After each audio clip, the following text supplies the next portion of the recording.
We'll also be discussing about mga market opportunities kay aside sa mag-develop sila on their own, for those nga mo remain lang sila produce lang, there will also be market opportunities for them. Like daghan man tag mga large industries nga gapalit directly sa ilaha. So naay opportunity to meet them para direct pud sila nga supplier.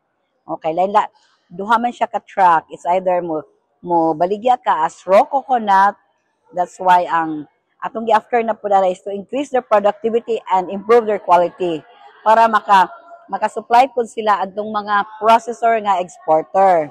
And then if they also want to process on their own, lahi po to siya nga track of assistance. That's why tanan nga possible assistance nato nga mahimo for the coconut farmers atong gidahimo. That's why this is called a summit, a convergence of all na agencies and even the market na belong sa coconut industry.